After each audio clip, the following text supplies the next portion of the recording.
And for that, the left wants to boycott him.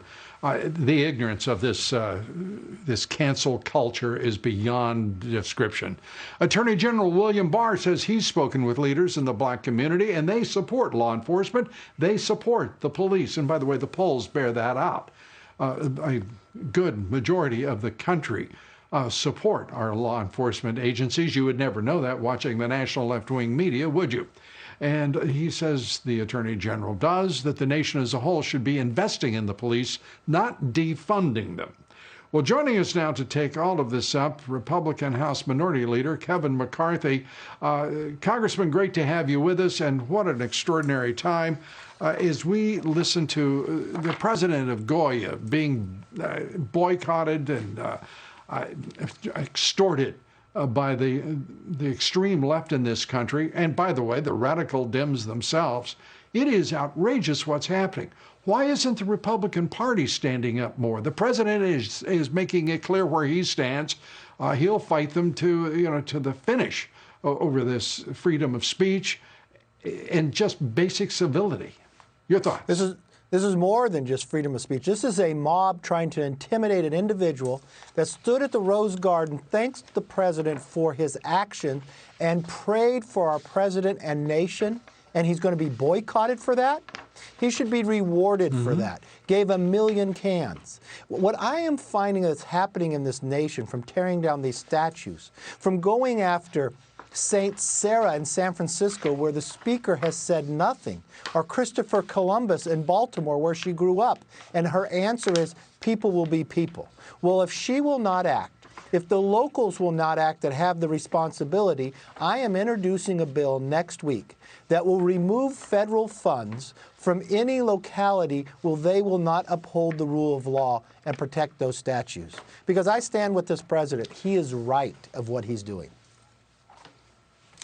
Two things the president has done that are very important, that are receiving absolutely no acknowledgement from the national left-wing media, of course, but also no vocal support from the Republican Party.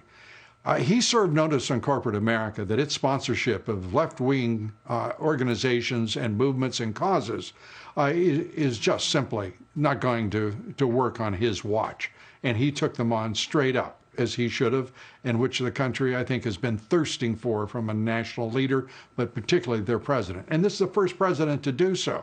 And today, taking on our universities and our colleges and our public school systems, too many, far too many of which have become really indoctrination centers, not institutions of higher learning. I say good for the president, and I think you're going to hear a loud national cheer for this. I think this day will actually be pivotal because I think the American people will be behind him on this strongly. Your thoughts? Well, you look what this president has done time and again. I mean, these universities and the schools think they should be paid if they don't teach. I think these schools need to find a way to open safely, protect the students and protect the teachers. But these universities, we have found what the Chinese has been doing inside it. We found what these professors have been doing, working with the Chinese and others. This president has always put America first. And I listened to your opening about Joe Biden and plagiarism. Remember, in 1987, he had to drop more than 40 years ago when he was running for president that time. Plagiarism is all he knows. And now he's signed up with Bernie Sanders.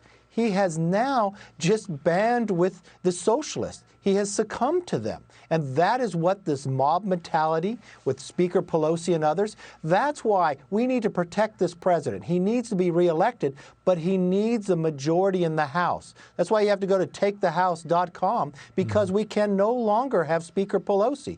Watch what she has done time again. When I introduce a bill to protect the president and the American public on those statues, it won't get heard because of Nancy Pelosi. We need to have the majority to make sure they don't try to impeach him again, and we could rebuild, restore, and renew this nation as what we've done before. Very, very quickly, your calculus. Do the Republicans have a better chance of retaking control of the House, or do they have a better chance of holding the majority in the Senate? I think taking the House is the best. We only have 17 seats to go. In the middle of COVID, we just flipped a seat in California that Hillary had the majority. The Democrats won by 9, and we just won it by 9, even when they changed the election law and made it all a mail-in ballot. That gives you the best indication of what the future holds. If we take thehouse.com, you'll see a fundamental change in this House. I happen to agree with you, and I am pulling hard for you, Mr. Leader. Go get them and win as many as you can, because the destiny of this country is in large measure dependent on the outcome. Congressman Kevin McCarthy, great to have you with us, Minority Leader.